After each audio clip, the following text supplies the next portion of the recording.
মধ্যে দ্বিতীয় T20 international tournament নিয়ে বন্ধুরা। এই টুর্নামেন্টে কিন্তু জিম্বাবুয়ে আর আফগানিস্তান কিন্তু হেড টু হেড কম্পিটিশনের মধ্যে চলবে। আর আজকে ম্যাচে কে জিতবে কে হারবে এটা বলা মুশকিল আছে, কারণ কি বন্ধুরা, যদি তোমরা বিচার করো যে জিম্বাবুয়ে জিতবে, কারণ তোমরা মানে এটা ভাবো যে জিম্বাবুয়ের দিক থেকে কোন কোন অলরাউন্ডার যে উইকেট নিতে পারে আর কোন কোন বলার আছে যারা স্ট্রং বলার যে উইকেট নিতে পারে আফগানিস্তানের ব্যাটসম্যানদের। এবার আমি বলে দিই তোমাদের বন্ধুরা, আফগানিস্তানের দিক থেকে কিন্তু মানে অধিকাংশ বলার আর অলরাউন্ডার মিলিয়েই বলবো যে আফগানিস্তান কিন্তু জিম্বাবুয়ের তুলনায় বেশি স্ট্রং আছে, ঠিক আছে, কারণ এটা হেড টু হেড কম্পিটিশন চলবে বন্ধুরা। আমি যে টিমটা করছি এটা কিন্তু গ্যানলিক টিম হবে বন্ধুরা, তাই তোমাদের বলবো ভিডিওটা পুরো দেখার চেষ্টা করে দেখো বন্ধুরা।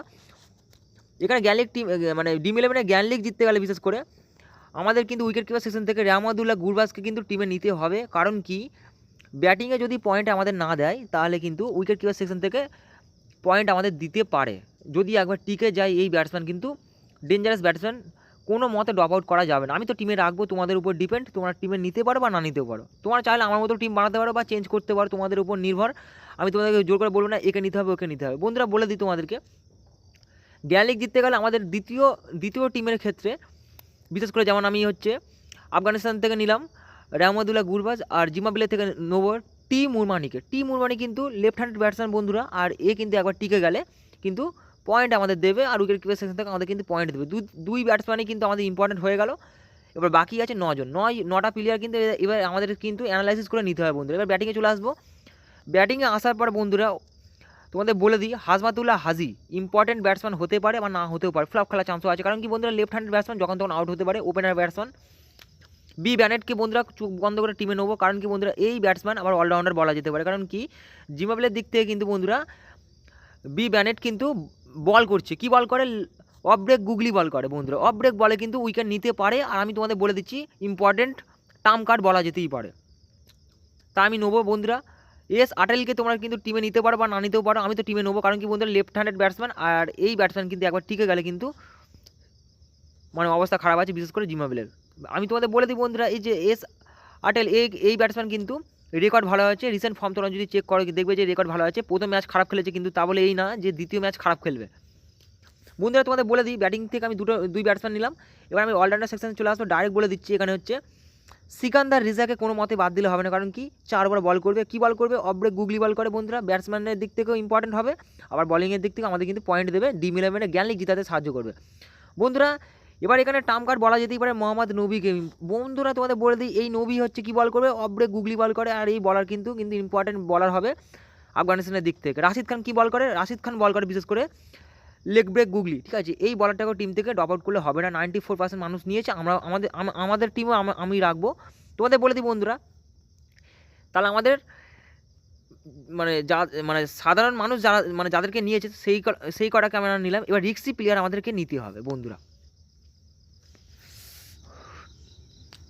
সো বন্ধুরা তোমাদের বলে দিই এখানে ইম্পর্টেন্ট 4 ওভার যে লাস্ট ডেট ওভারে বল করবে বিশেষ করে কারিম জান্নাতকে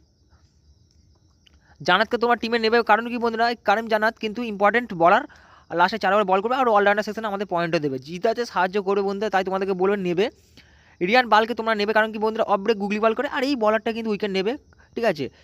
দেখে নি কি বল করে বন্ধুরা, না সরি বন্ধুরা লেগ ব্রেক গুগলি, ঠিক আছে, লেগ স্পিন বল করে, আর এই বলারটাকে তোমরা টিমে নেবে কারণ অলরাউন্ডার সেকশনে পড়ছে। আজমাতুল্লাহ ওমার জাইকে আমি টিম থেকে ড্রপ আউট করবো, কারণ কি বন্ধুরা রাইট আর্ম ফাস্ট বলার, বিশ্বাস করবো না, কারণ যখন তখন মার খেতে পারে। ব্যাটিংয়ে আমি বলবো না যে ভালো খেলবে, কিন্তু আমি ড্রপ আউট করলাম, এখানে আমি রিস্ক নিলাম বন্ধুরা, ঠিক আছে। এবার আমি চলে আসবো ডাইরেক্ট বলিং সেকশনে। বলিংয়ে আমি রাশিদ খানকে তো নিয়ে নিচ্ছি, তোমরা বুঝতে পারছো। এবার এখানে প্রশ্ন হচ্ছে জিম্বাবুয়ের আমি কোন বলারগুলোকে নেবো। জিম্বাবুয়ের দিক থেকে আমি তোমাদের বলে দিই 4 ওভার বল করবে Richard Ngarava, left arm fast bowler. Blessing Muzarabani, ঠিক আছে, এও কিন্তু রাইট আর্ম ফাস্ট বলার, আর এ কিন্তু দুই বলারে কিন্তু 4 করে 8 ওভার বল করবে। এবার আমি তোমাদের বলবো বন্ধুরা, আমি যে বলারটাকে নিচ্ছি এই বলারটা হচ্ছে ওয়ালিংটন মাজাগাস্তার। এই বলারটা কিন্তু স্লো লেফট আর্ম অর্থোডক্স টাইপসে বল করে, মানে কি অফ ব্রেক গুগলি বল টাইপসে করে, আর এই বলার কিন্তু উইকেট নিতে পারে, 4 ওভার বল করবে। আমি এই বলারের উপর আজকে বিশ্বাস করলাম, রিস্ক নিলাম এই জায়গাটা, ঠিক আছে, যেখানে আমি কিন্তু রিচার্ড নাগারবাকে কিন্তু ড্রপ আউট করলাম, কারণ ফার্স্ট বলারকে আমি রাখবো না টিমে বন্ধুরা। এবার আমি আফগানিস্তান থেকে 4 ওভার যে বল করবে মেন বলার, ঠিক আছে, নেবুরুল হাককে নিলাম, কারণ এই হাক কিন্তু 4 ওভার বল করবে, প্রথম 2 ওভার বল করবে আর লাস্টের দিক থেকেও 4 ওভার বল করবে, মানে টোটাল হচ্ছে 2-2 করে 4 ওভার বল করছে। কনফার্ম আমার টিম হচ্ছে রেডি হয়ে গেল বন্ধু। এটা হচ্ছে আমার সম্পূর্ণ গ্যানলিক টিম।